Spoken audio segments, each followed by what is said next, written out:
morning, everybody. Whoa, oh, that's everywhere. That's so not what it's supposed to be. Okay. I put that in the wrong spot.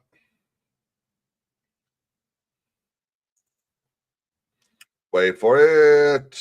There we go. Good morning. Morning, Marianne. Morning, Eldridge. Everyone, we are here. It is Friday morning. It is 9 a.m. And we are going to run a hour and a half, 2-hour show. Welcome to the Rebellion isn't here this morning. And I just don't think it's fair that people should have to go about their day this morning without a little bit of light entertainment from somebody. So I am taking up the mantle, and I'm going to attempt to give y'all some entertainment.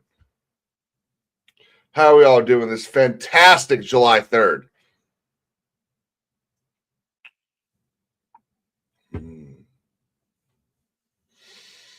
Good morning, Marianne. Good morning, Eldridge.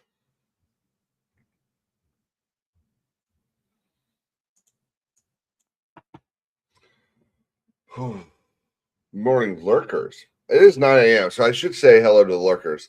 Seeing as how we're all used to that at 9 a.m.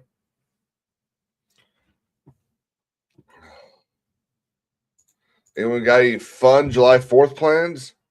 Anyone gonna watch any of the show? The fireworks show in DC is supposed to be like, I mean, I would say it's probably gonna be over an hour long. I mean, there's supposed to be like 250,000 fireworks, and they usually have like 60,000. Hang on, I've got Harry Potter playing in my room. I need to turn that off. I can hear it, which means y'all can probably hear it. Good morning, MASH.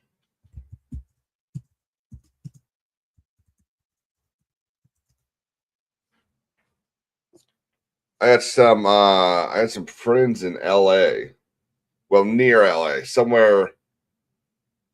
I don't even remember where they are. They're in the Southern California area right now. Going out there to see people, and they're, obviously they'll be celebrating July 4th out there. And I tell you, it kind of blows because I mean, first off, it's so hot and dry out there that I'm not surprised. Do we even know if they're doing fireworks this year out there? There's several places that it's so hot that they're under like fire advisories, so they can't do fireworks, which I'm sure is why. I'm sure those commies in California are so upset that they can't celebrate Independence Day.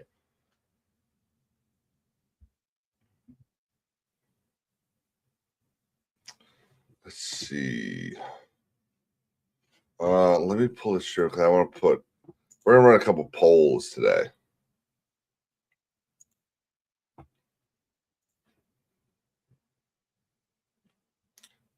I think I have to actually be on my account to do it. Yep, here we go. Okay. Start a poll.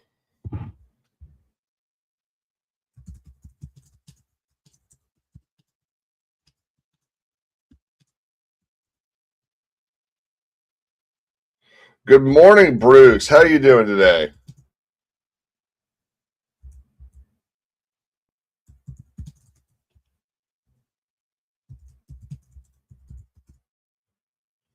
Okay.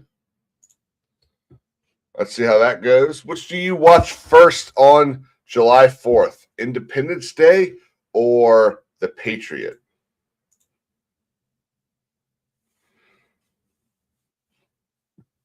I watched The Patriot yesterday while I was at work. I ended up with a really nice, slow, and easy July 2nd. I had two closings, one at like 11 a.m. and then the other at like 3 p.m. So it was very just relax, do some title work, read up on some stuff, and watch a movie. So that's what I did. Oh, Independence Day is leading now. Interesting, guys. So mine is actually 1776. I don't know if y'all have ever watched that, but 1776 was a play that they made in, I don't know, probably 1776. Let's find out when they made that play.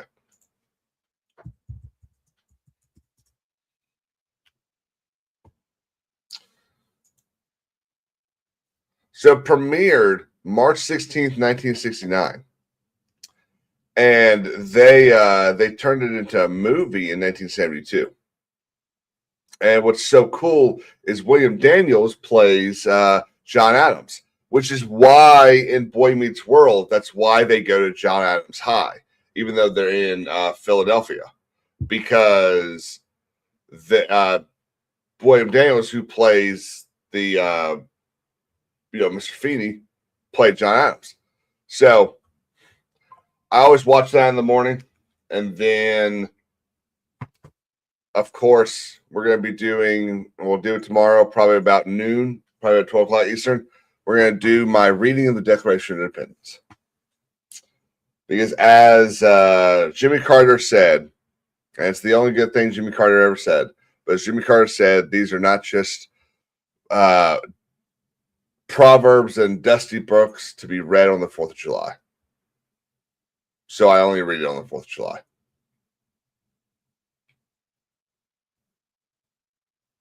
Yeah.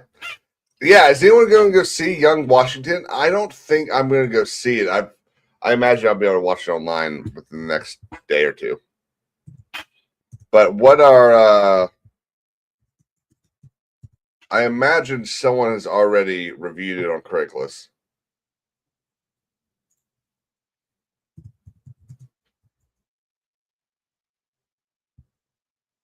No, it doesn't even look like it's on Craigslist at all. Yeah, there it is. Let's see. Nobody. Okay, we've got a couple reviews. Let's take a look over here.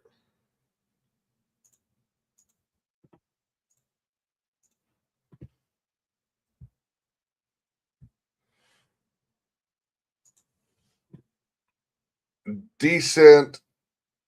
It was a below average historical movie. It's a historic biopic that feels somewhat inaccurate and disingenuous. I can't help but feel like some scenes were badly shot and edited. In one scene in the movie, you'll notice a rainbow in the sky, which was in the background. Another is the end. You'll notice, and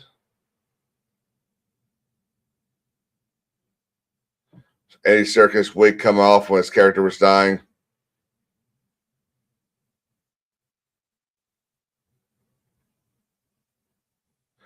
So it sort of feels like we're being extremely critical in this one.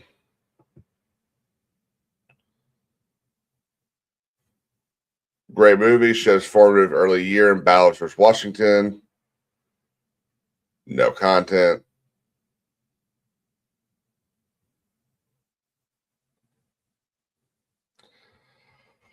Okay, I mean, it kind of looks like it's going to depend on what you want to see. Do you want to go see I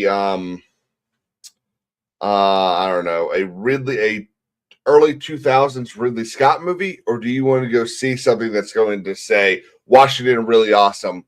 Let's just sit here and enjoy something that's not insanely dumb and thrown in our faces. Oh, sorry, Marianne. It didn't spoil anything.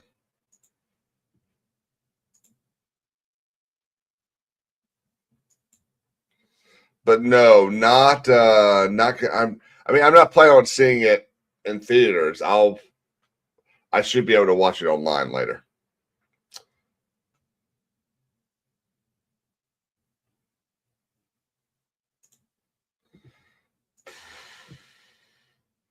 Did y'all see? Anybody ever watch Morbius?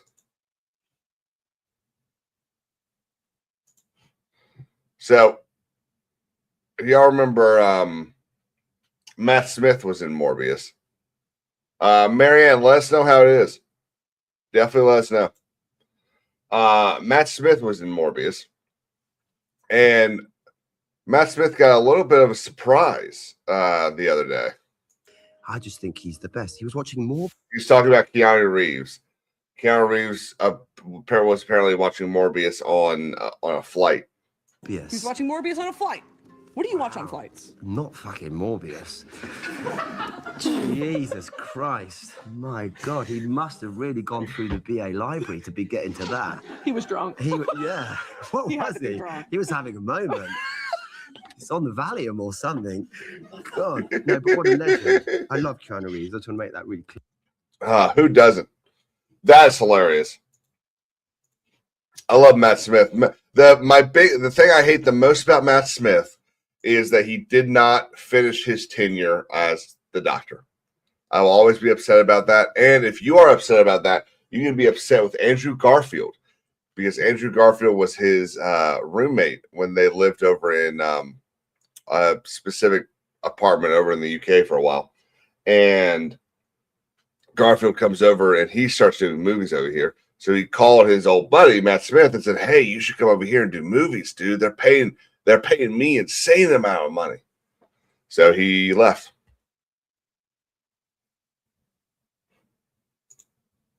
You'd be mad at them both. Absolutely. Oh, you know what? Hang on a second.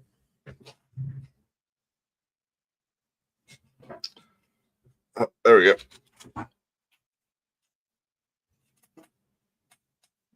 There we go. A little patriotic there.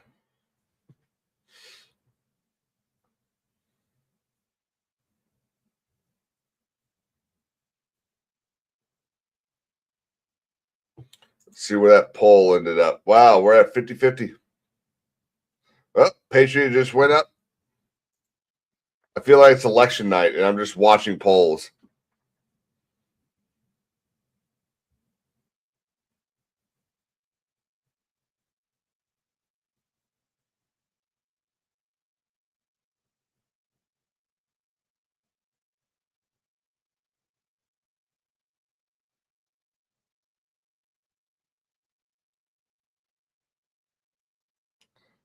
What the?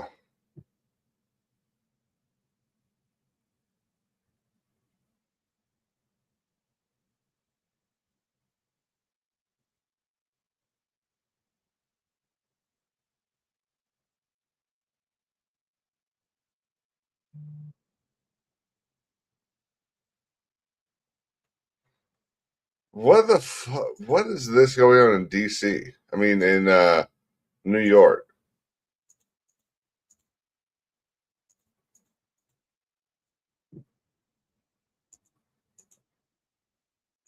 Well, I'm not putting that on. I don't need some weirdo popping in the chat telling me I'm racist. It's a little early for that.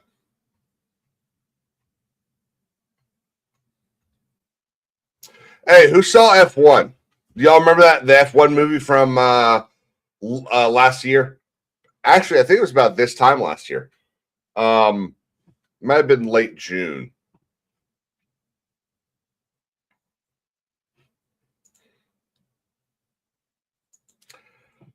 Well, maybe we'll get into it later.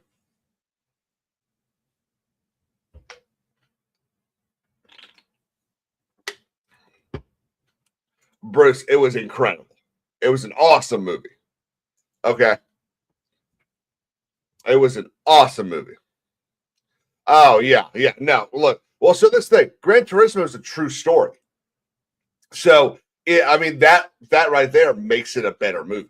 That's an actual true story. That kid actually did all that.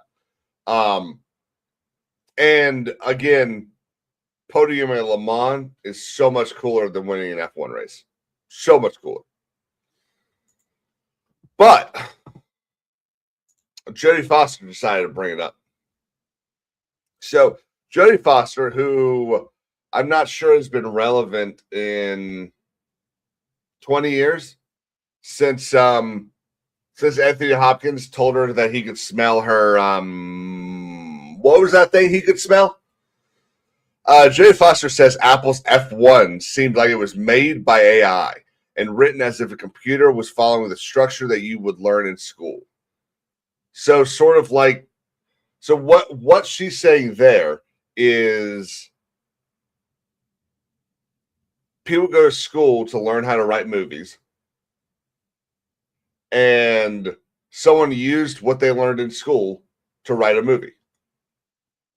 Isn't that how it's supposed to work? Bruce knows what I'm talking about. Bruce knows what I'm talking about. Yeah. I don't say this disparagingly. How could I? This movie went on to make millions of dollars. I think it broke $1 billion. But I look at a movie like F1 and I'm like, F1 was made by AI, wasn't it? I mean, the structure was exactly the structure that you would learn in school. The actors said the lines exactly the way it would be written if a computer was writing exactly what would be the right thing for that time. And they were able to dominate the technology to make something big and beautiful, and potentially where a lot of the information comes from other places. That's exactly how a movie is supposed to work. A movie should not be, and this is the problem with Jodie Foster. So many of the movies that Jodie Foster's in, and a lot of these other female actresses, they're all in movies where they spend the entire time telling you what's happening. All the information in a Jodie Foster movie comes from Jodie Foster, not from you kind of watching the movie and going, oh, hey, okay, so I saw this. I saw this thing happen over here. So I need to remember this. Or, you know, this other character said this thing off screen. I need to remember that. Jodie Foster goes into a movie and she literally just spews words to you so that you know what's going on. That's not entertainment. That's reading a book. Which, to be fair, is also a form of entertainment, but still. Plus, I mean, this movie was written. I mean, who wrote this movie?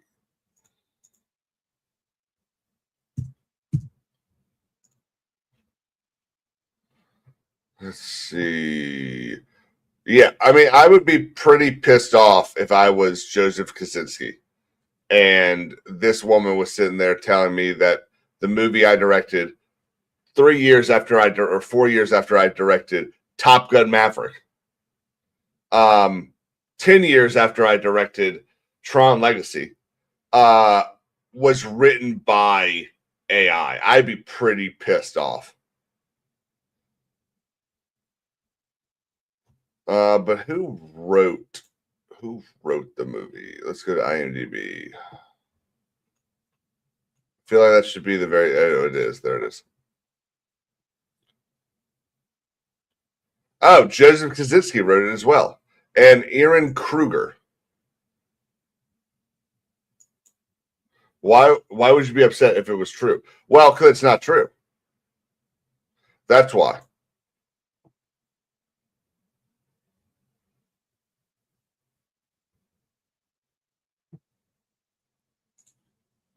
She's complaining over stuff that doesn't really make any sense. She's just angry that no one has cast her in a big time movie in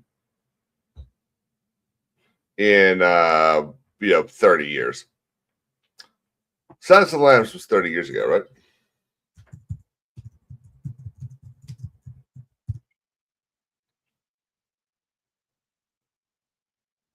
It was actually 35 years ago. I've seen Silence of the Lambs one time, and I honestly think Red Dragon is a better Hannibal movie. Now, Silence of the Lambs is very good at kind of making you like grossed out and like hairs in the back of your neck and all that kind of stuff. But I just think Red Dragon's better. And I don't think I've ever seen Contact.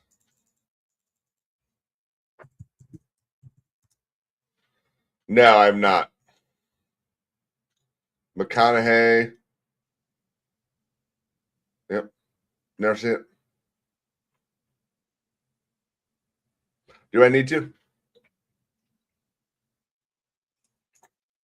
There are a lot of movies like this.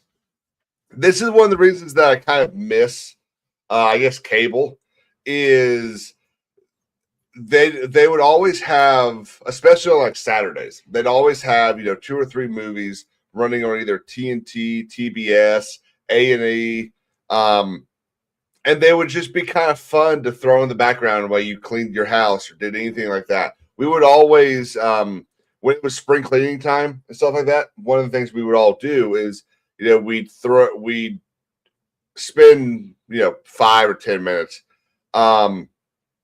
scrolling through and trying to find like a 4 or 5 hour window of television, because you could go into the guide and go and see what was coming up 2 or 3 hours later. So we'd try to find like 5 hours of television that we could just throw on. I usually try to get some baseball on there, but we just throw that on and then go do our chores. And we'd be very eager to get it done for about 45 minutes, and then we would bitch and moan for 2.5 hours. It's kind of the way of children, isn't it?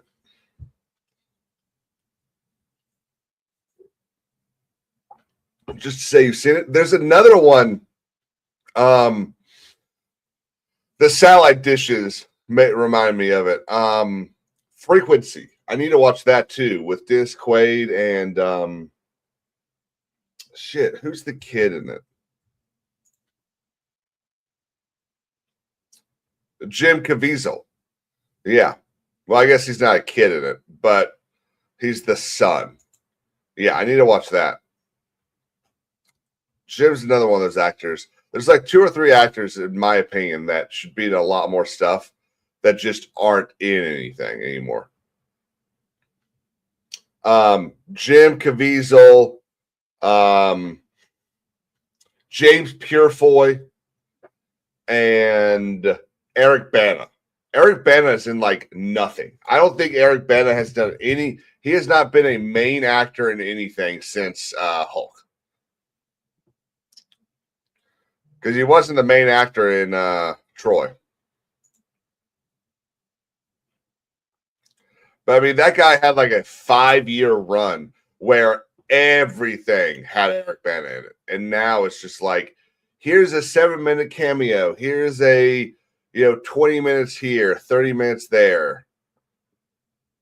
That's really disappointing because he's a really good actor. Well, he's very good at like being serious. Oh shit! It's a book. It's a Stephen King book.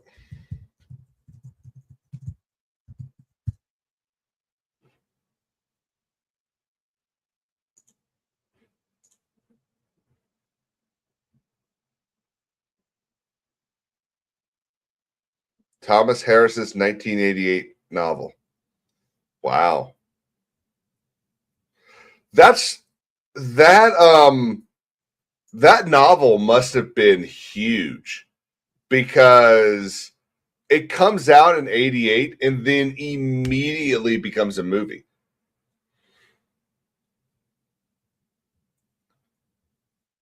Let's see.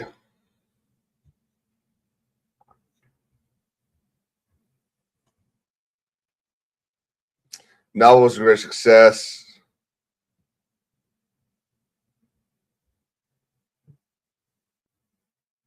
Wow. Who's David Foster Wallace?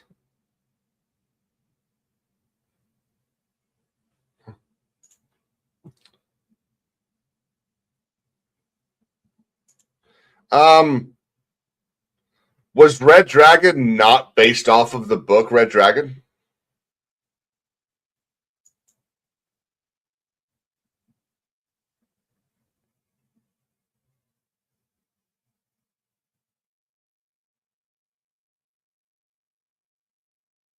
Yeah, no. Red Dragon. After Harris wrote a sequel to the novel, The Silence of the Lambs, that was turned into a highly successful film of the same name in 91. Red Dragon found a new readership. The film featured Anthony Hopkins. Oh, wait, no. That's them talking about Silence of the Lambs. Oh, it was... So they made 2 movies off of that one book? That's kind of cool. Damn, man. I tried to watch Dexter. It's like I one of my favorite shows growing up was Criminal Minds. And I tried to watch Dexter, and I think I got through like 4 seasons, maybe 3.5 seasons, and just couldn't. I couldn't keep going. I was just kind of done with it.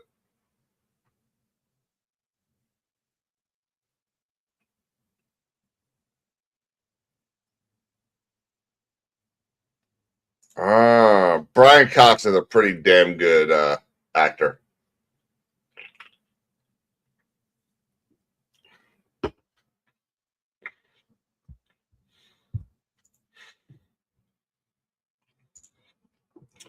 So let's get a little political here. Buffalo, New York raised the Somali flag at City Hall, and then someone stole it. Do you think it was a Somalian that stole it?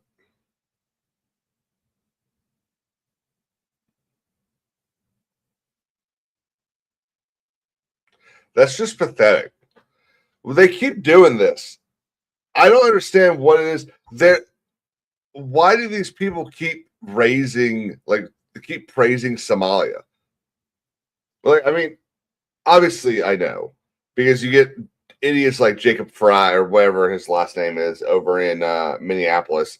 Now I'm assuming idiots like probably the mayor of Buffalo who see this group as like a voting block for them and someone that can continue to support them, and all they got to do is buy them off basically, which is clearly what Jacob did in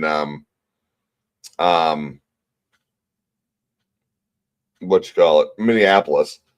But the entire thing is just complete bullshit. Let's see if we can find out why the fireworks show is canceled.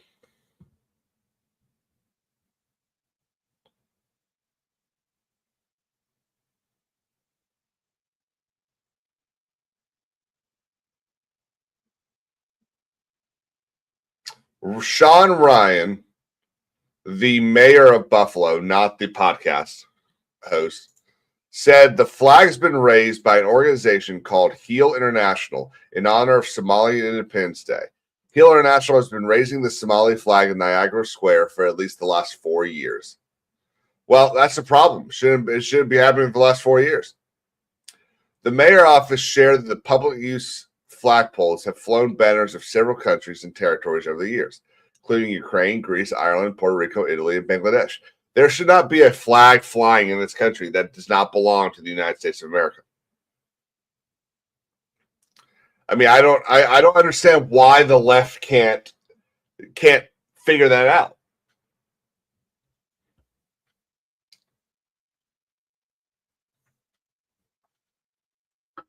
Hang on. Do we have a photo for after?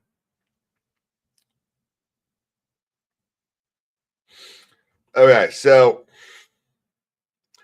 it was not immediately known how much the vandalism to the city-owned property cost. Okay, well, I'm looking at the picture right here. And there's the pole. Obviously, we can't see what's down here. So for all we know, something else happened down there. But it's a flagpole. I mean, if they cut the line, it's got to be what, $100? Oh no, Buffalo has to spend $100.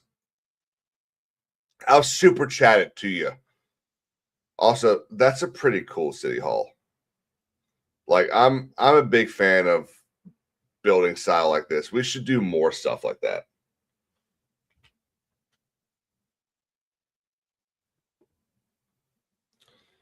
Yeah, dude, I don't think we should ever do it at all. They're motorized. I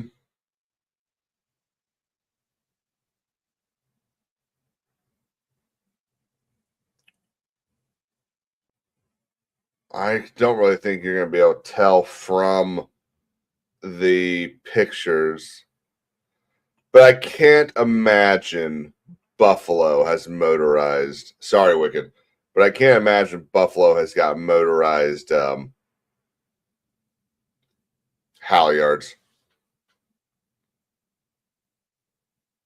But I'm interested in what Heel International is.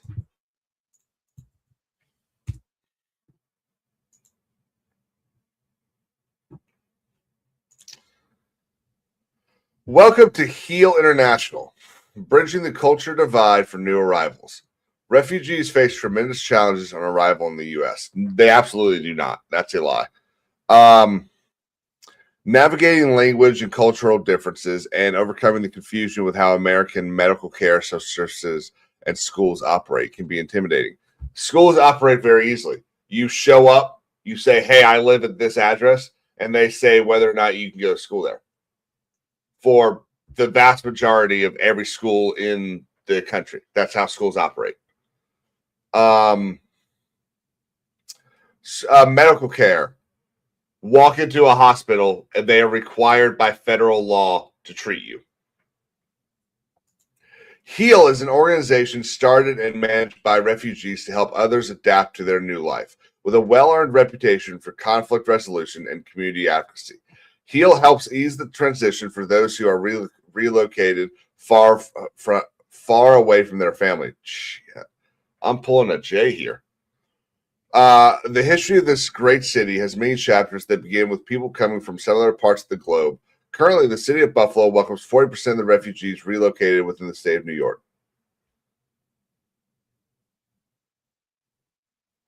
Well, I see why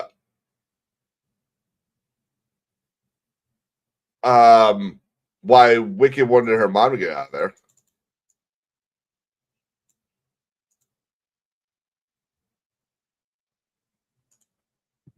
Okay. Ralph C. Wilson.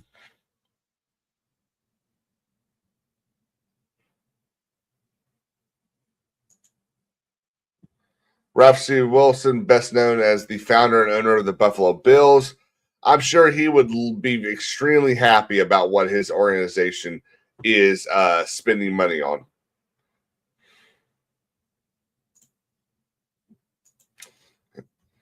I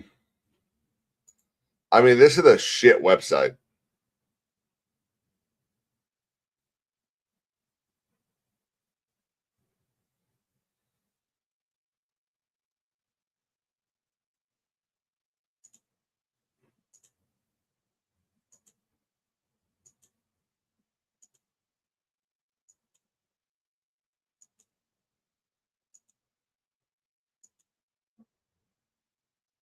Shit website.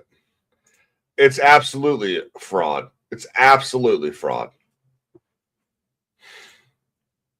I want to know what conflict resolution is. Parent education and community safety programs. HEAL International. Let's pull this up. Pull this up, Jamie. HEAL International promotes parent education by offering adult ESL courses that strengthen communication skills, cultural understanding, and parental engagement. These courses empower parents to more effectively support their children's education, advocate for their families, and navigate essential systems within the United States. In addition, HEAL collaborates closely with law enforcement and judicial partners, including the FBI, Buffalo Police Department, and family court judges, to deliver culturally responsive workshops focused on child preventative care, domestic violence prevention, human trafficking awareness, community safety.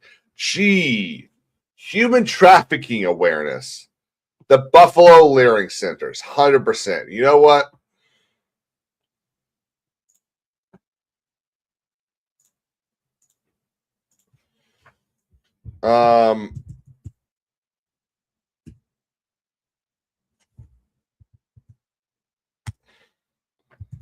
At Nick Shirley, I feel like you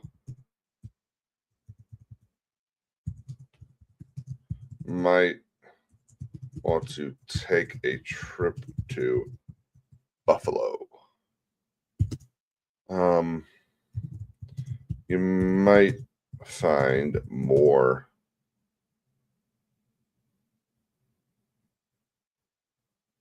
fraud. I was trying to think of something witty to say, but what's up, Stephen Brown? How you doing, man? Okay. Looks like the Patriot is going to win this poll at 71%. 7 votes. Come on, people. Vote. You got to vote and shit. If you don't vote, you end up with flock cameras everywhere.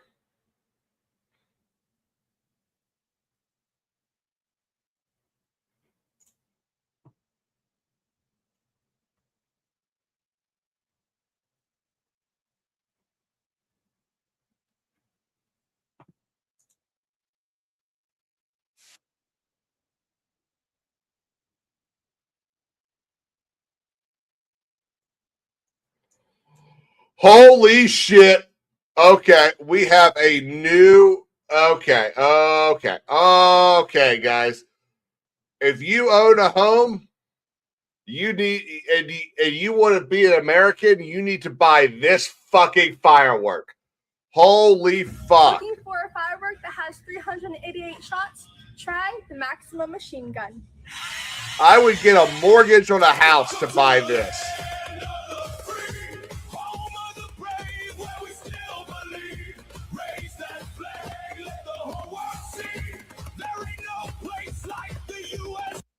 And there goes the stream. Bro.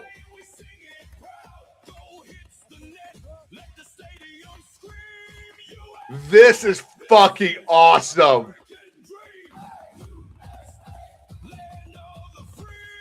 I mean, you can't really do fireworks if you live in an apartment complex. Like, they'll ding you and it could void your lease.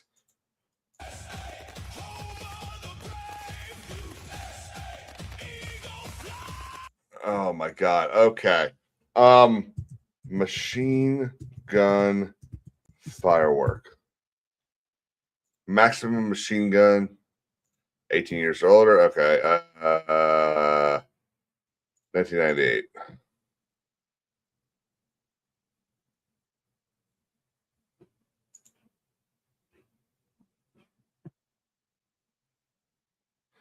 Okay.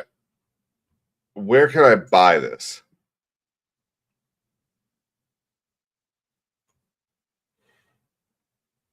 Hang on.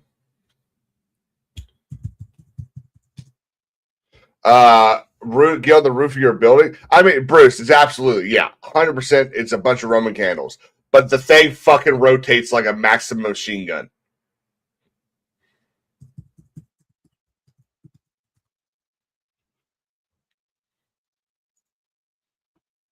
Like, oh god, website's down.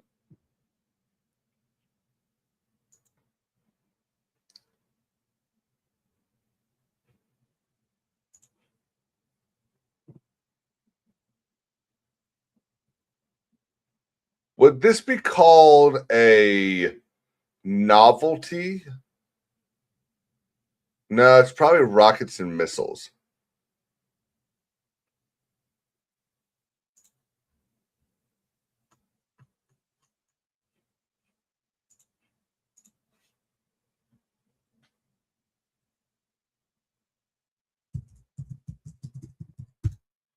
From an area where people could bush fix one. TNT don't have one. TNT, you got to step up your game, man. God, I love fireworks. When I get a house, every 4th of July, easily spending $500 for fireworks. I love lighting fireworks.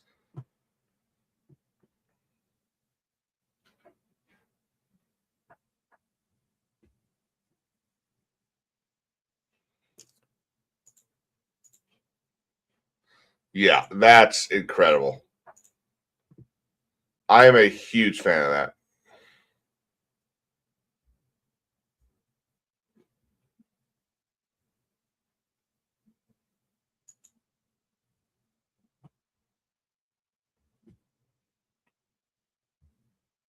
Ooh, did y'all see this? Did y'all see the fight on the from the roofers?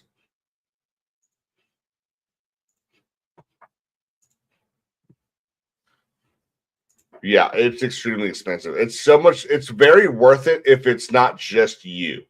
If you've got friends over, kids, stuff like that, it's really worth it. But if you're just dropping, $700 to watch fireworks yourself, by yourself, it's not nearly as much fun.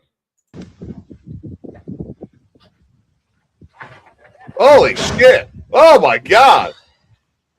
Güey, cálmese a la verga, puto. So apparently, and I don't speak Spanish, all right, but apparently the guy filming is either says right there or does say later that you need to stop. The white people are going to call ICE on you. Hey, hey, hey, hey, hey, hey. Hey, güey, cálmese a la verga. No, déjalo, no le pegues, déjalo. Hey, güey, cálmese. Hey, güey, no le pegues, güey. No le pegues, güey. Van a llamar a la policía a los güeros si no se calman, hijos de la verga, ¿eh? Acá estos güeyes que mandó Andan agarrando a vergas. Any of y'all speak Spanish? ¿A qué vergas mandan a esa gente, güey? Like, I kind of feel bad for the guy that got literally kicked off the roof. But I mean, that's him right there, and he seems to be fine. But shit, it's not that far up, but he still got thrown off a fucking roof.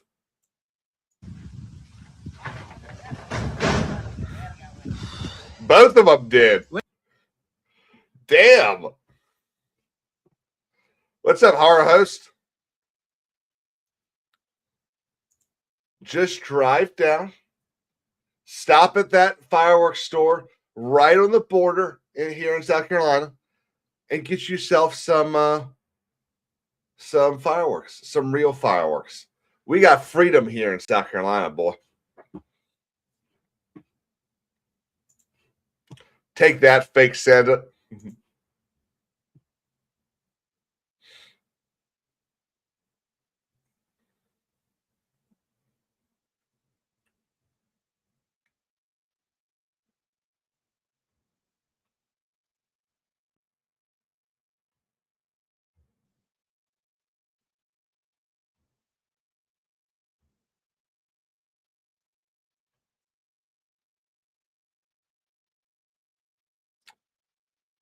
Oh.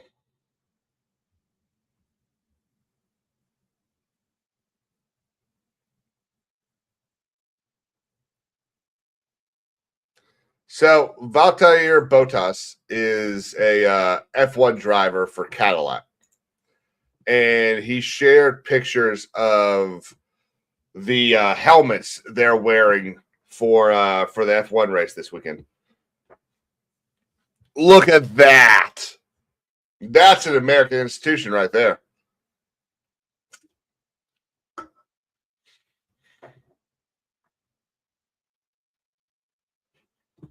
I mean, that is gorgeous.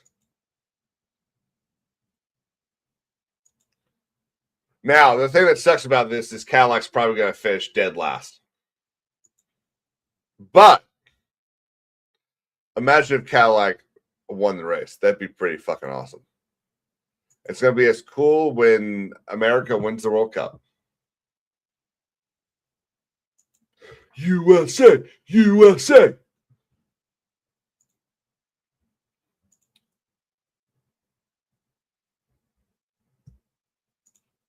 Cannot fucking wait to win the World Cup.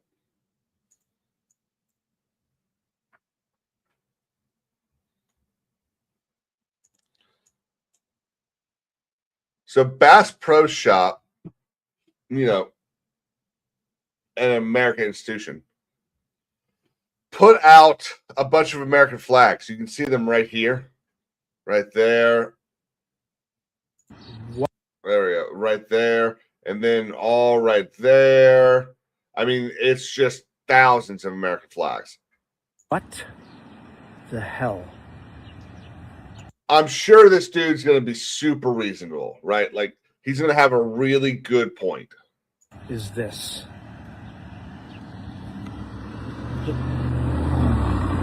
I've never seen so many American flags ever in my That's entire awesome. life. It's awesome, I'm- isn't it?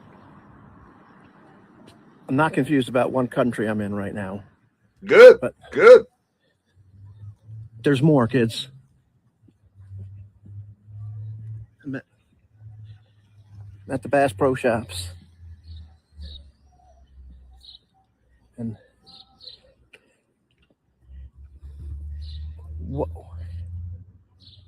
what the hell?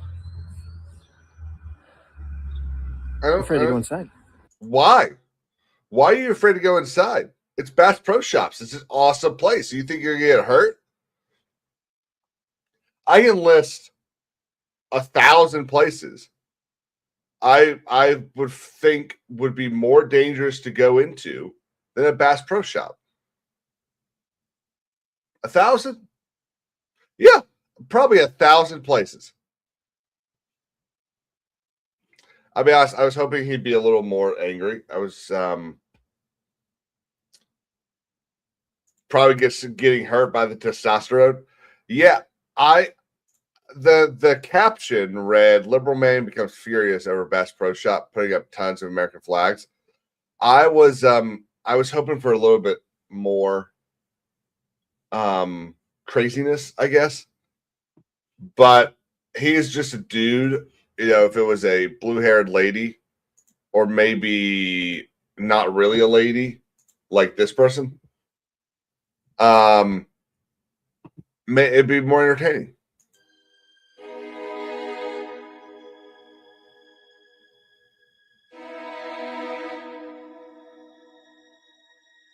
This is the filter, right? This is not actually. That's not what this person actually looks like.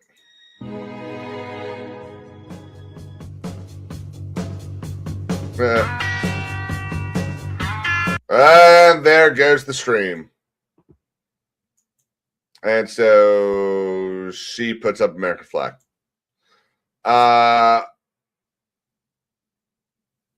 Oh, playing Lucifer's Waltz. That's nice.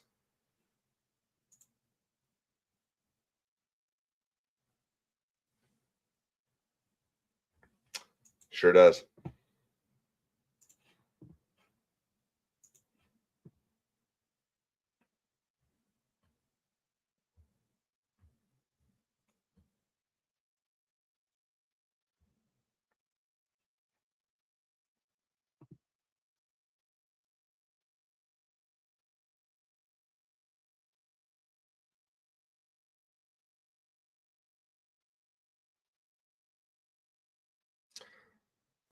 So y'all remember Tuesday the 30th? Is that right?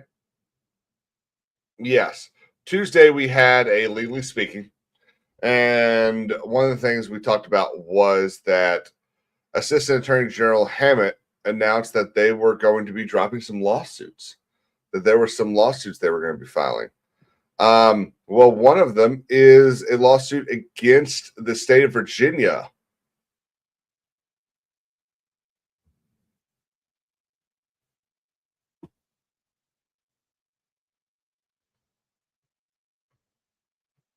Well, I guess Hannah Hill did my job for me, so this is very nice of her.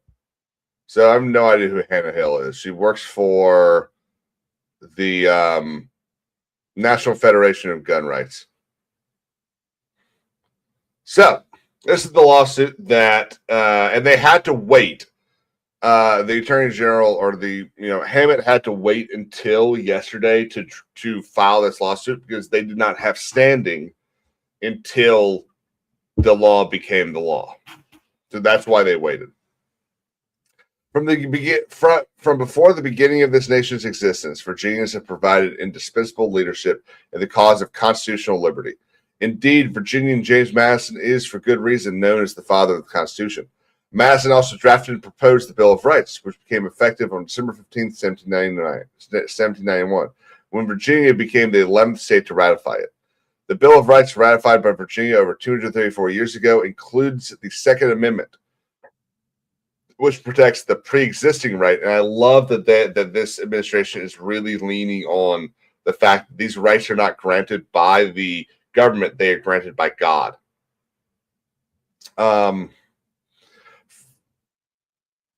Virginians can be justly proud of their centuries-long tradition of leadership in the cause of liberty. Sadly, however, that tradition was recently besmirched by the Virginia legislature's enactment of SB 749, a statute that infringes law-abiding Virginians' fundamental right to keep and bear arms, and thus violates the Second Amendment. 2 weeks ago, the Supreme Court noted that in a case such as this, where the government crosses the line from permissible regulation into unconstitutional infringement, courts have a duty to say no, less in the Second Amendment context than in any other. Let's see. And again, one of the great things about how critical this Supreme Court has been of gun laws over the last 4 or 5 years is we have so much case law from sitting justices, and it really goes to add to the strength of their argument. Let's see.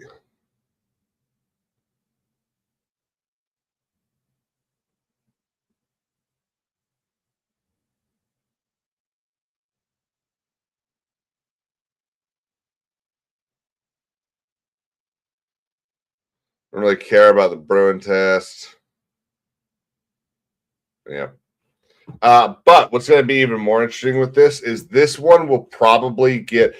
I mean, it's got to get through the courts first before it can get to the Supreme Court. But it will probably be linked together with a bunch of other cases that are currently weaving themselves through the different levels of our circuits here in the United States. I mean, shit, the Supreme Court just announced the other day that they're taking up they're merging 2 cases together, and they're going to decide the constitutionality of AR-15 bans.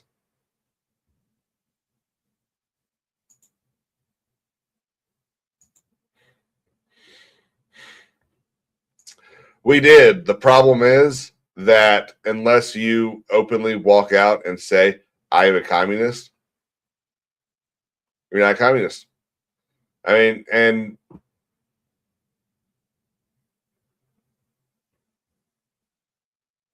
oh, that's funny. I mean, you totally are. They totally are.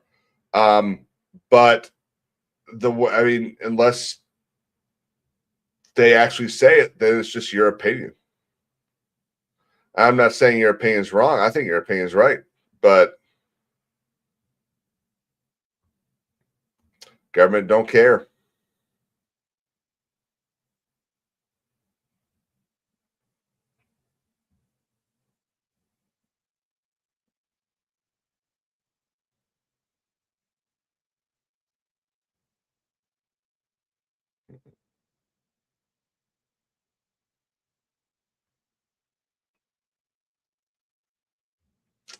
Let's see. I don't really have. I mean, there's a couple things. Let's look at this Louisiana thing. Y'all heard about this? So, yesterday, what's it called?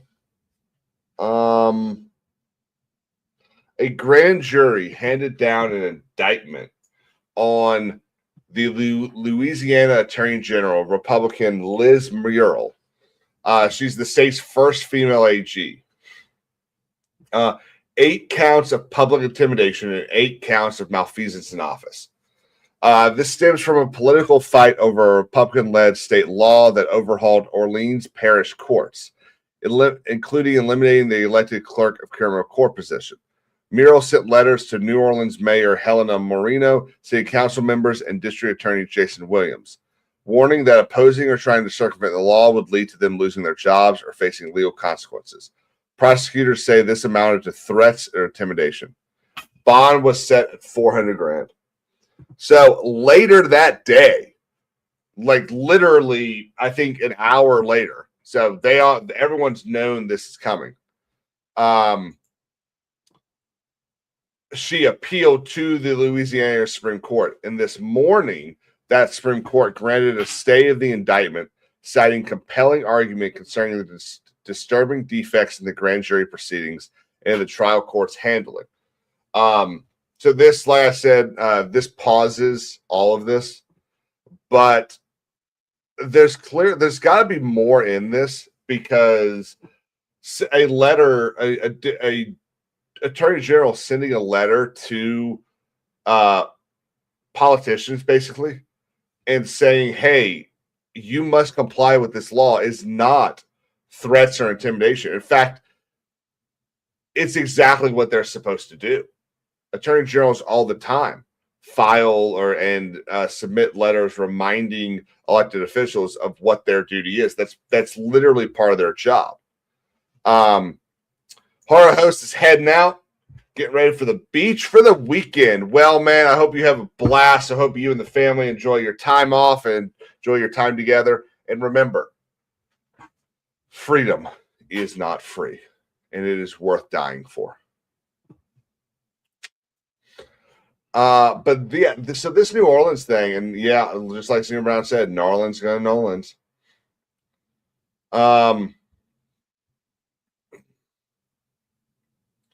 Governor Jeff Landry blasted it as a kangaroo court, said he'd pardon her if needed, and ordered a state police investigation into the grand jury process.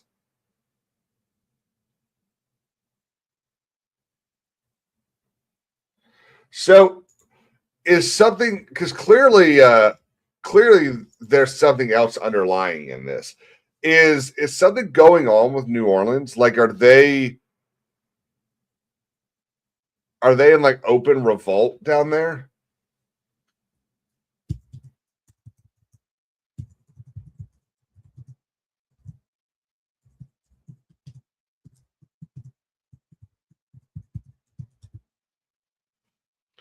Anybody know?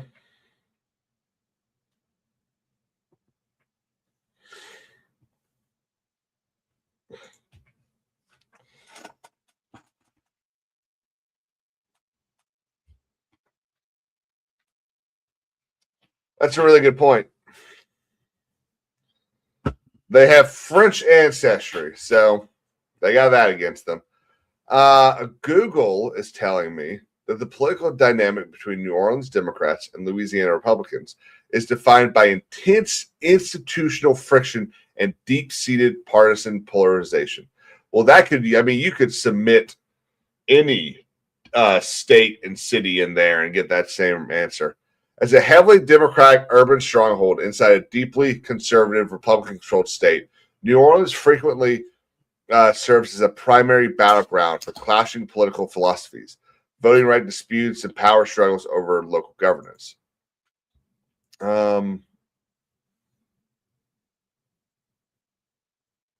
Okay.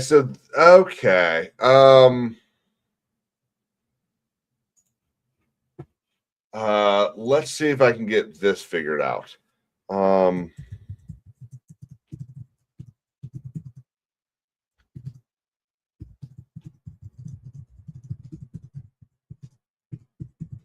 So, and I'm guessing this is all stemming from these changes in the court systems down there.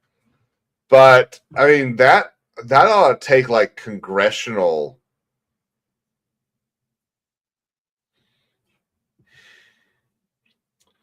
Orleans Parish has long had a separate civil district court and criminal district court, each with its own elected clerk of court. This structure is unique in Louisiana. Every other parish has a single unified district court and one clerk. State Republicans argue that this setup is inefficient, costly, outdated, and leads to duplication. The 2026 legislative session under Jeff Landry pushed reform bills to modernize and downsize it.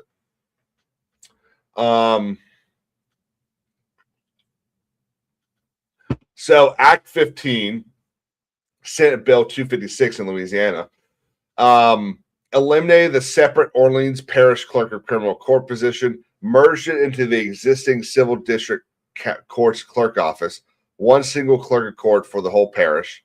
So Louisiana does parishes instead of counties, right?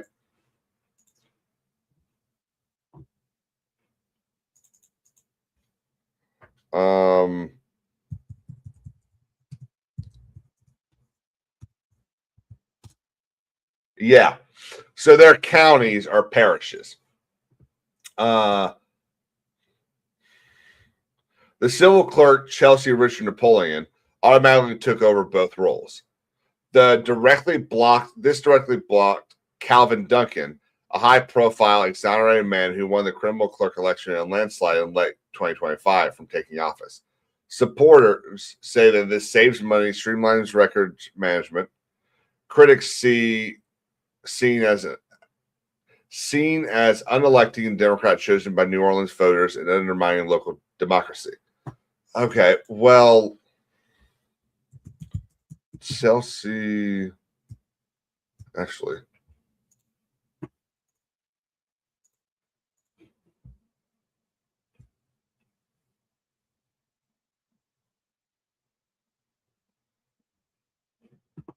So what I'm seeing is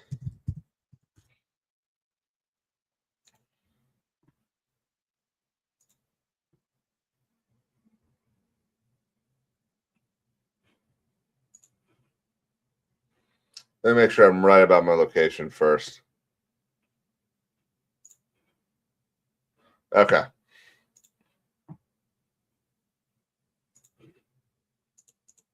So this is Louisiana. These are all of their counties or parishes. Okay. So the Orleans County is right here.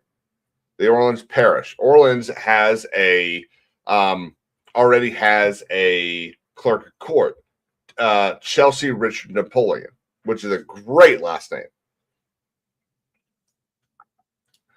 But the city of New Orleans, which lies in Orleans, already has its own clerk of court. This law overturns that. It basically says, okay, the clerk of court for Orleans Parish is going to be the clerk of court for New Orleans as well. That's sort of the way it works everywhere. The clerk of court in Richland County is the same clerk of court for Columbia. That makes sense. It also cut several judgeships in the Orleans Parish courts from 12 to 9. The aim is to reduce costs based on caseload formulas used elsewhere in the state.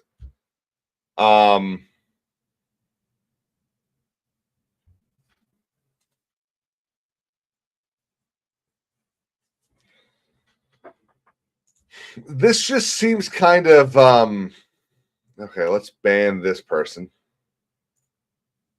I have to go into Kick and do that. I don't really feel like doing it.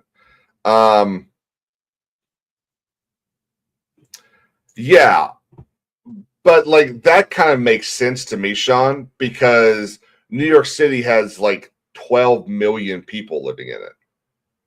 So they use their boroughs, which are still very similar. So the way New York City operates is like its own state. You've got the district attorney of New York City, whose job is to kind of play nice with the different borough presidents. So, you know what? Let me pull up a chart to make sure I'm right about this.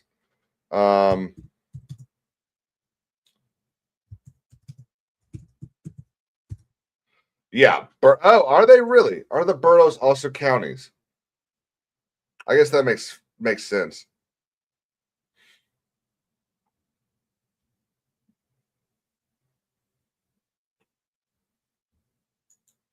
All right, so each borough elects their own district attorney. Let's take off. Let's stick with New Orleans. But yeah, I mean this seems like it's something that's gotten way out of hand. That's suddenly a group of Democrats. I wouldn't even say it's probably the DNC. I think it's probably just someone who's kind of a bigwig down in New Orleans who suddenly sees an opportunity to kind of attack the Republicans, and maybe even not just the Republican Party itself, but just a couple of Republicans in New Orleans they don't like. and they see this as an opportunity to kind of get back at them, which is rather kind of pathetic in my opinion. Like, why is it that every single time Republicans spend time trying to make things a little bit better? And look, maybe they're going to be wrong. Okay. Maybe this doesn't fix the court system in New Orleans, but doing nothing is even more dumb than than completely changing it.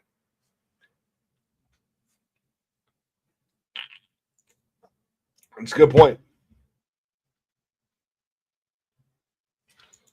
Hang on.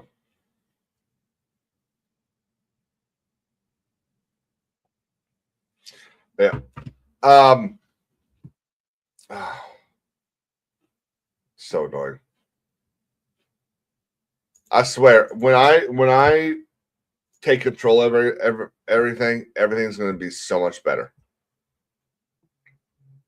When I come to power, people watch out.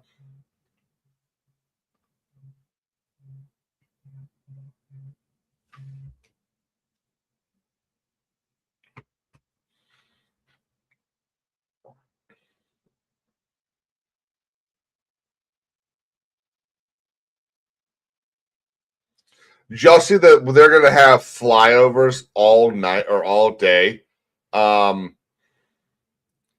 Clyde says, "Time for more coffee. I'm looking forward to Kings on the Supreme Court."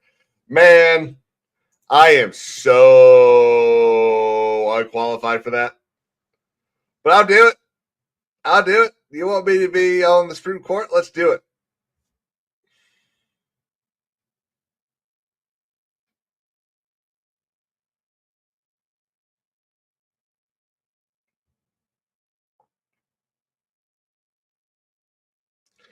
Oh, this is neat.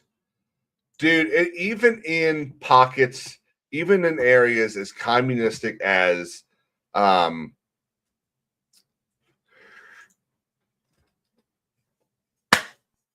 just have Mark sit behind you and whisper minor corrections. I'll be okay with that. I'll hire Mark as a clerk.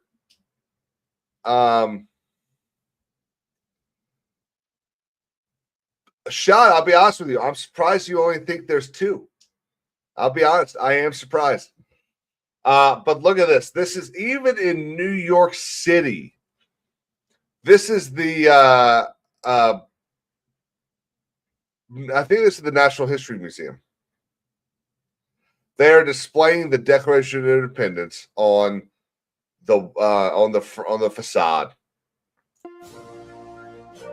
That's just so cool.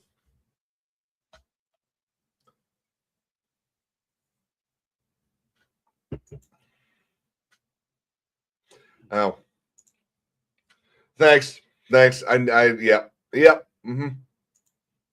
Look, man, it's early. Okay. Don't blame me. At least I read most of the sentence. You know, Jay wouldn't have gotten past half.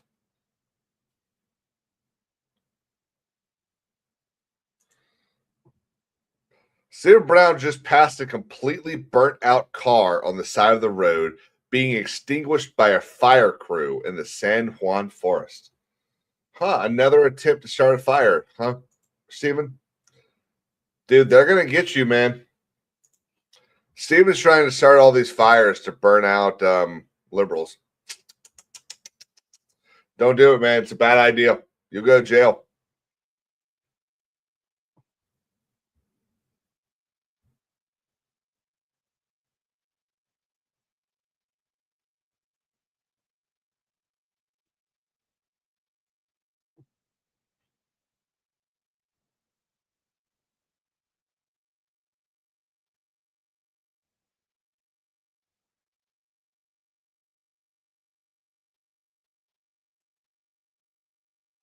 Mm.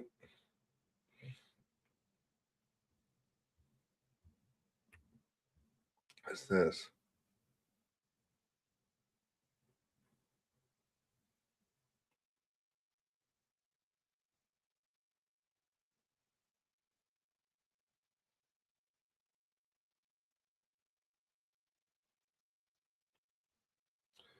So let's see. The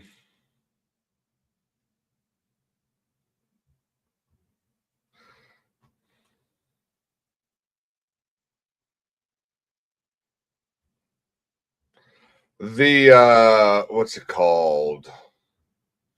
Germany. So Germany passed a new rule, and this is how kind of how you know that the rest of the world is nothing like America. So Germany passed a new rule saying that workers are no longer allowed to call in sick under some reforms they're doing. On day one of being sick, you have to provide a doctor's note. And the thing that I find so weird about this is for everyone in Germany. Well, what happens when you work for not the government? So the government can just impose a rule that has nothing to do with government civilian relations. And the entire rule is because it's costing Germany too much money. So Germany is the country is paying the salaries of these people. Have y'all heard about this?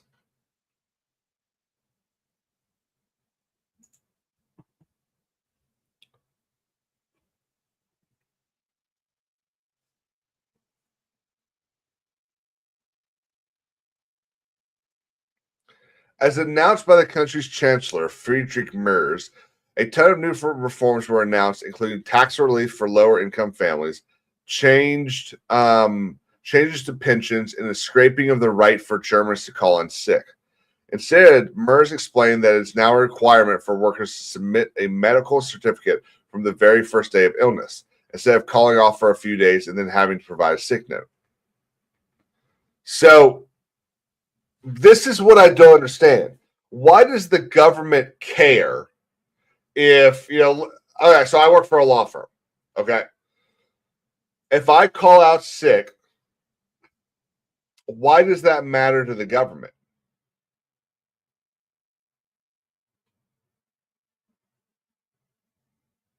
Like, Sean, I could understand this for hourly workers. But this is going to apply to, from what I can tell, salary as well, unless maybe they don't have salary in Germany, which I would assume they do. I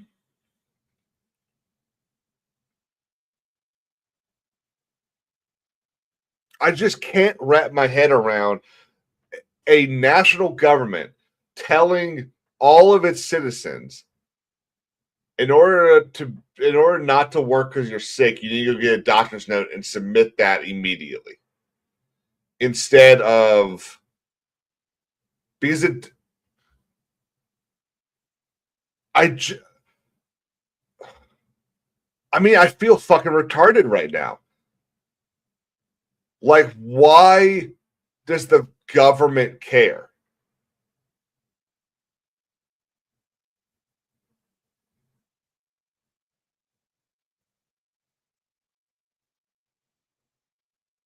They cannot be this hard up for cash. The only thing, at least that I'm aware of, that Germany is hard up for is fucking energy.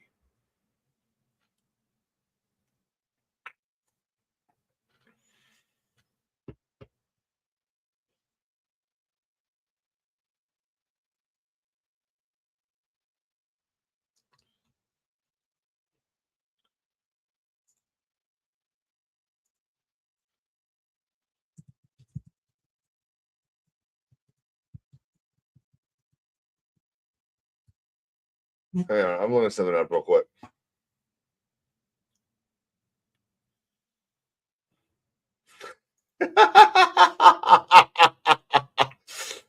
That's one of my favorite things about Top Gear and the Grand Tour is when they make jokes about Germans.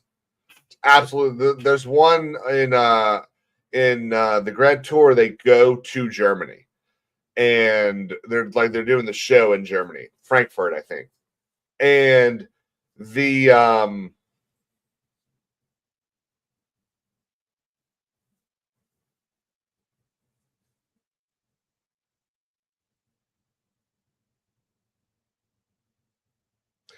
oh.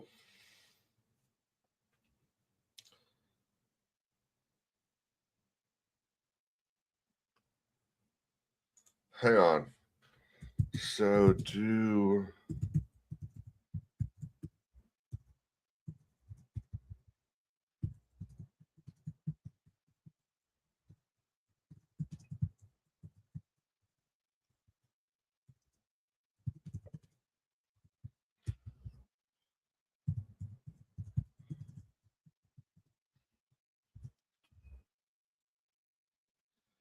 Mark, yes. Oh, dude. Honestly, it's the best thing about Juneteenth is that the courthouse is closed, which also means the Register of Deeds is closed, which means I can't do closings. Love it. It's awesome.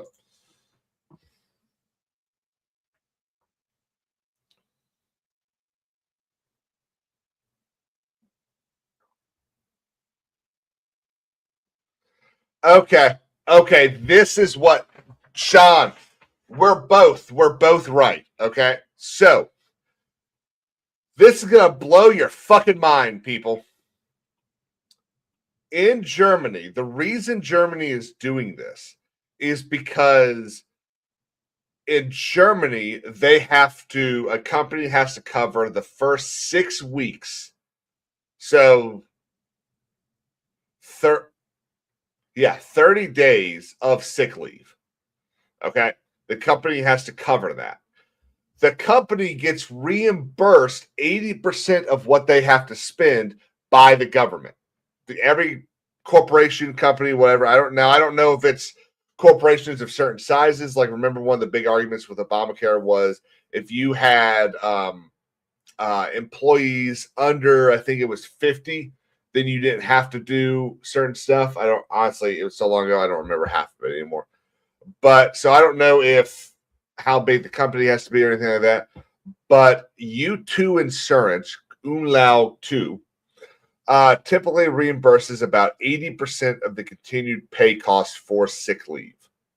So that's why the government cares, because you have this government insurance for companies paying them back because they have to cover sick leave, which is why requiring companies to cover things is bullshit.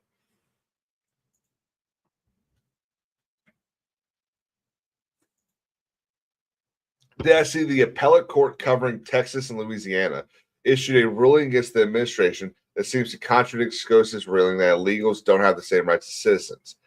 I did not. Do you have a case cite for me? This definitely sounds like something that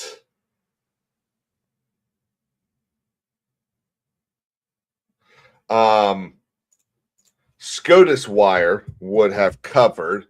So let's see if I can find it on there.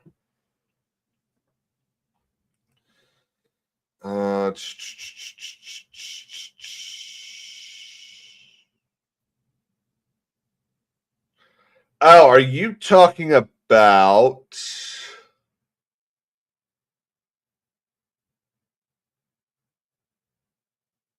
the mandatory detention ruling?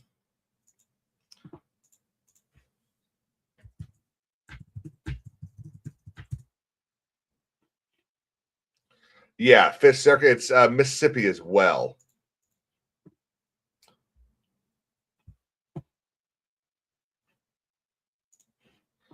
So in a 2-1 vote, the Fifth Circuit ruled that immigrants who entered into the U.S. without inspection but have lived here for years cannot be held indefinitely without an individualized bond hearing. The court held the Fifth Amendment requires a hearing by 90 days of detention. The majority said Congress cannot define the scope of the Fifth Amendment. That is true by labeling someone as applicant for admission. While the INA mandates detention, the Constitution independently protects people who have lived in the U.S. for years and develops essential ties. Judge Graves concurred only in the judgment because he would require bond hearings sooner than 90 days. His view, the Constitution demands a more prompt, individualized hearing, though he joined the majority saying because its rule still guarantees a hearing by the 90-day mark.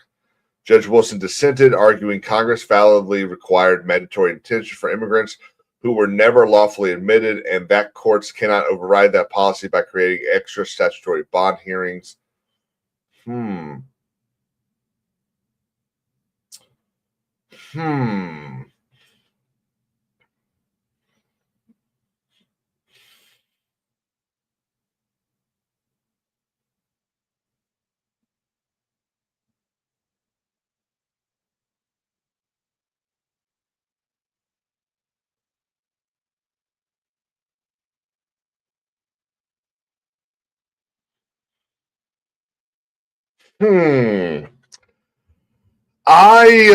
I don't know about this. Let me look into this for a second.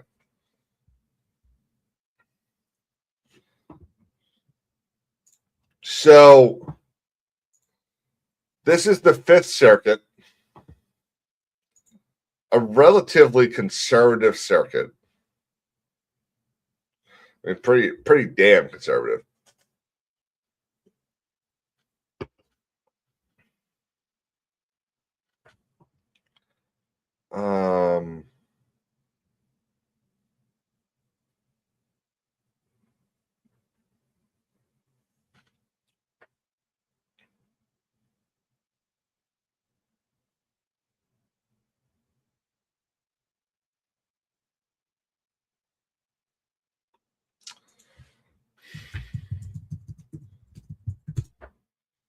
What? Let me pull up the decision.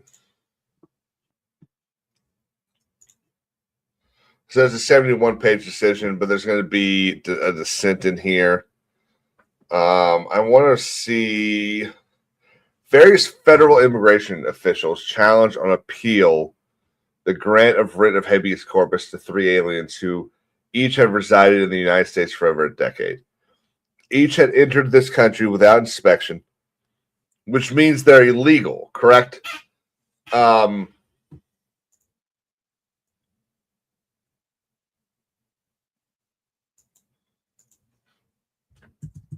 Entering the country without inspection.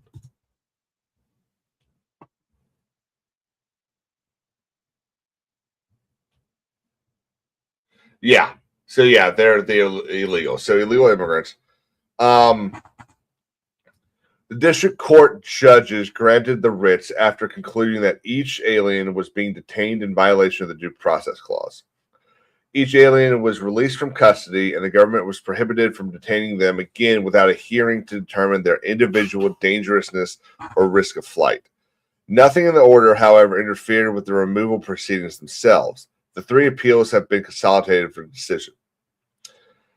As unadmitted aliens, appeals are subject by statute to mandatory detention without bond.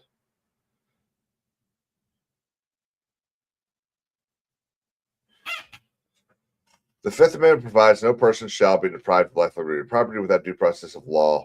And as one, the Supreme Court say the Due Process Clause protects all persons within the United States, including aliens, whether their presence is here lawfully, unlawfully, temporarily, or permanent.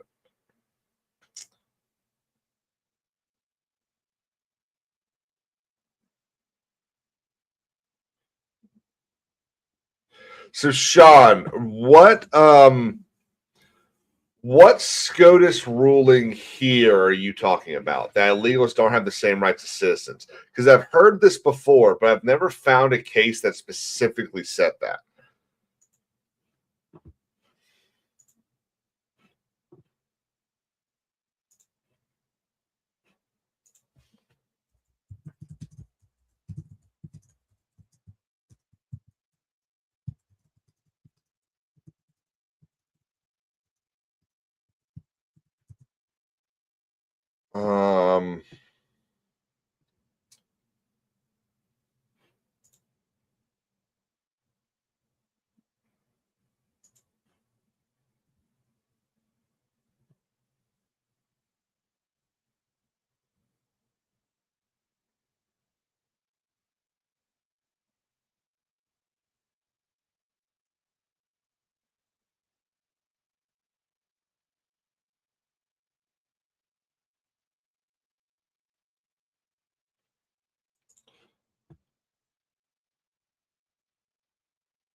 One from this session.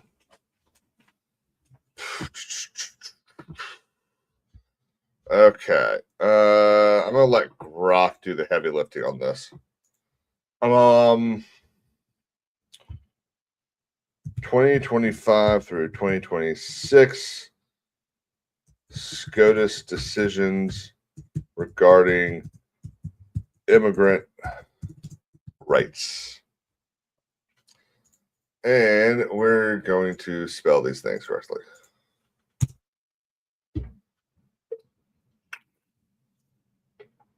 I just hope I didn't do a video about this and completely forgot about it. Stephen Brown just passed the property where the cabin in National Lampoon's Vacation. Ooh, man, I haven't seen. This is the road trip one to Wally World, right? You're talking about. So we've got a case decided June 25th, 2026. Asylum access at ports of entry. This is the one saying that they do not arrive in the United States when they're in Mexico. There's the TPS one, birthright citizenship. Obviously, we know about that one.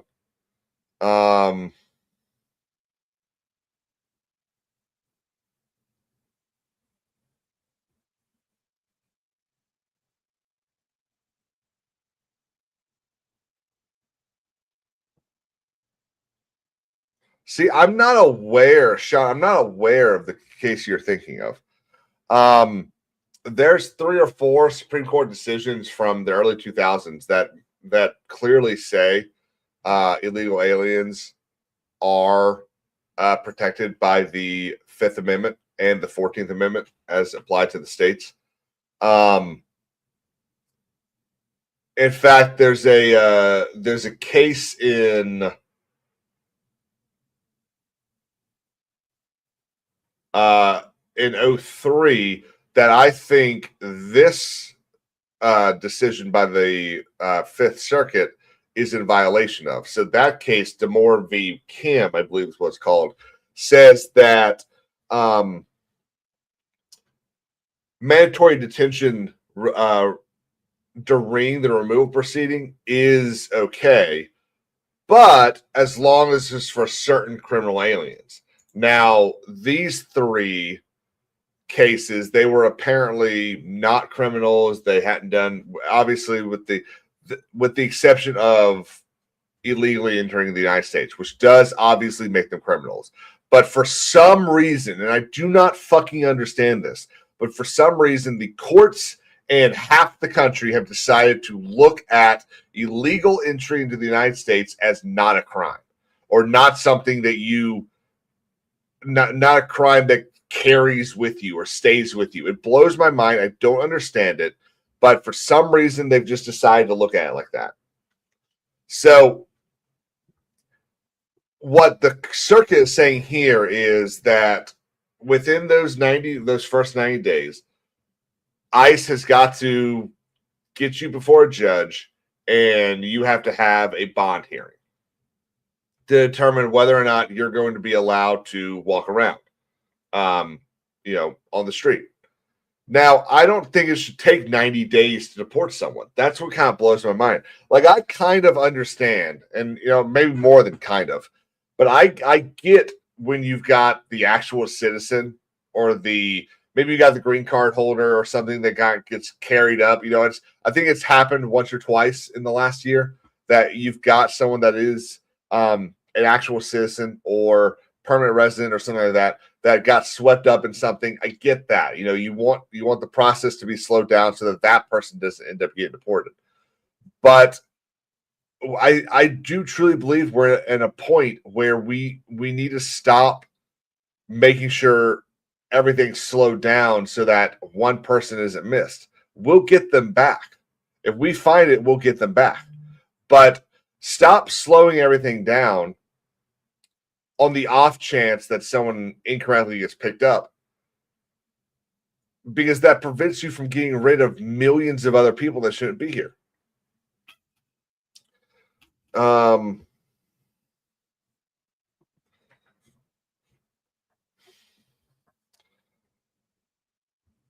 Yeah, if this wasn't such a long decision, I'd look into it like right now.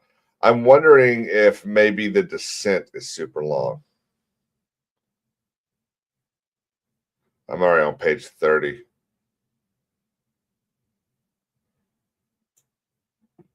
Here's the concurring opinion. So this is the decision is 38 pages. I'll have to look into this off stream.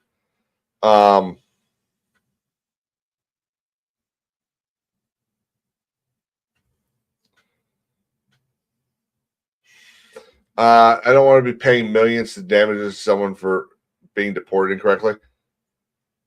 Let's see.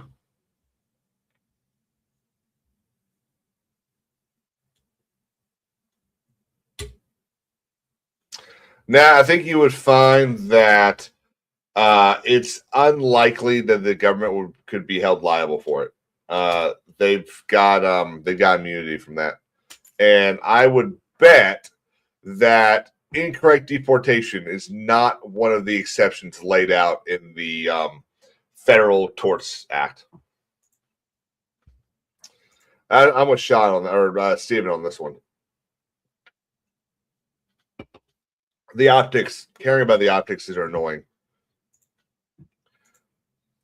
Making it look good is only going to change like 4 people's minds.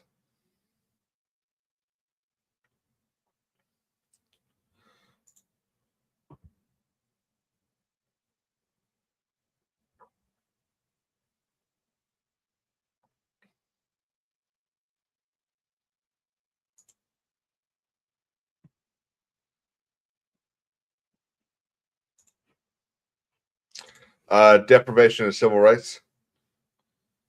See if I can disagree with that.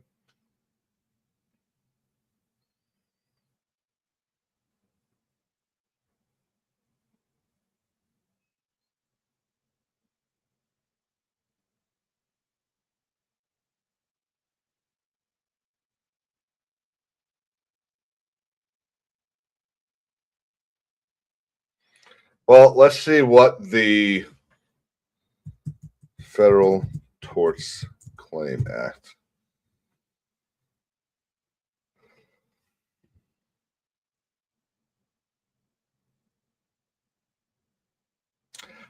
No, you'd have to prove negligence, and it would be. I think it would be pretty hard to prove negligence in that. You'd have to have several government officials that genuinely did not give a shit. And then, I'm pretty sure it's capped.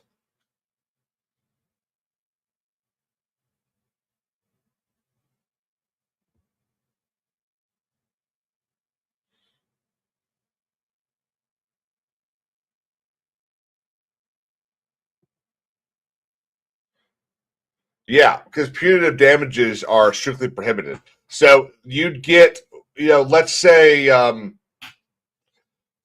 get picked up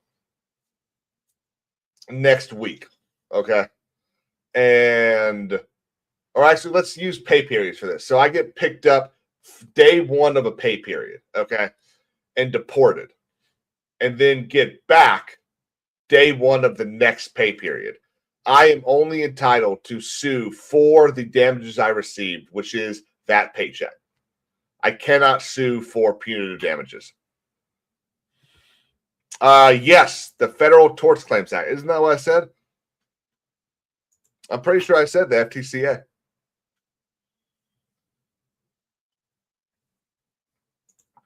Mark, what groceries are you getting, buddy? Are you getting some beer, some hot dogs, maybe some burgers?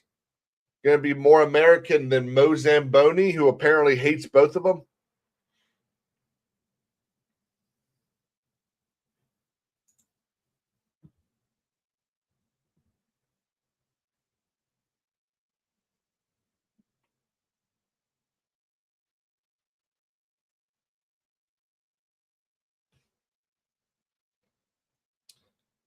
Torta.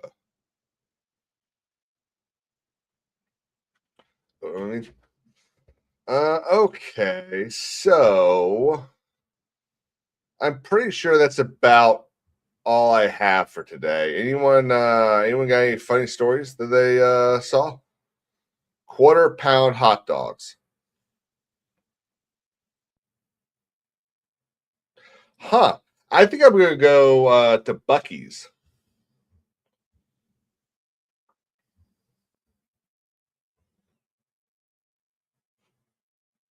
Yeah. Buddy, I'm serious. And actually, I did ask him. Obviously, I'm not an asshole. I'm not going to share what I said.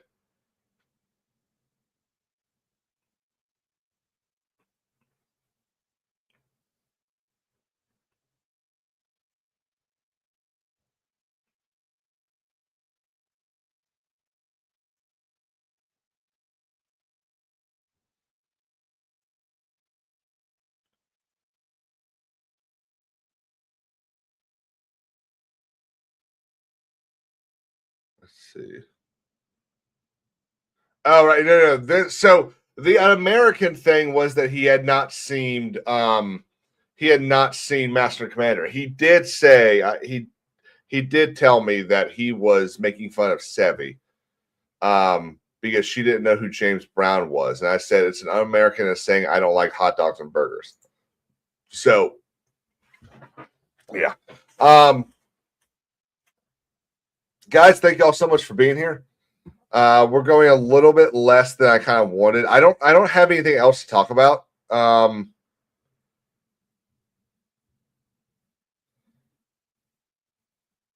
well, one thing I actually do want to talk about, because this is actually pretty fucking cool.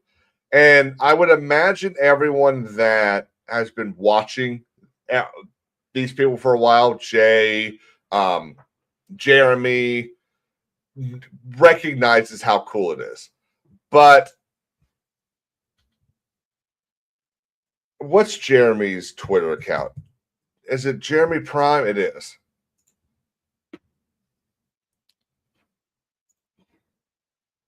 This is fucking cool. I mean, they are this is the State Department they're in. This is now, first off, I do need to say one thing. As a man that has worn suits most of his adult life, Ryan, what are we doing, man? Ryan's jacket is at least one, maybe two sizes too big. Like, what are we doing? Jay's jacket is actually probably one of the best ones there. I am bravo, Jay. Bravo. But Ryan, come on, man. Now, I'm not saying that any of the jackets I got hanging in my closet right now fit me really well right now, because they don't. But Ryan, come on. But this is fucking cool. Now, I got no idea what the little blue circles are about. Maybe those are ways for the Secret Service to know who's allowed where. But this is just neat. And I am incredibly jealous, because I would love to be in DC this weekend. But of course, Jeremy's wearing fucking sunglasses and a hat. Oh my God. The only one. Everyone else. And he's just like, fuck it, make America great again. Let's do it. It's hilarious. Okay. That's it, everybody. I am done. I don't see anything else I want to talk about.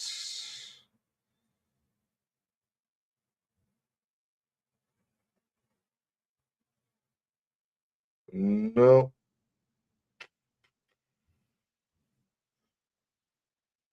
Yep, we done. Have a happy 4th of July, guys.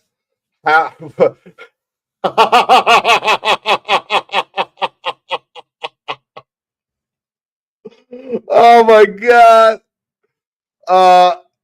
Shit, transmit. That's rough. Have a happy 4th of July. I will be here tomorrow at noon for my Declaration of Independence reading. We're going to read that. I might even read the Constitution, which is a much longer read. So if I am, guys, come on, join me, help me. I'm going to need help. But yeah, thank y'all for being here. I hope y'all have a great day. I hope everyone gets to go do everything they want. I hope you get to see fireworks and illuminations. And remember, freedom is not free. It is worth fighting and dying for. Peace out, everybody.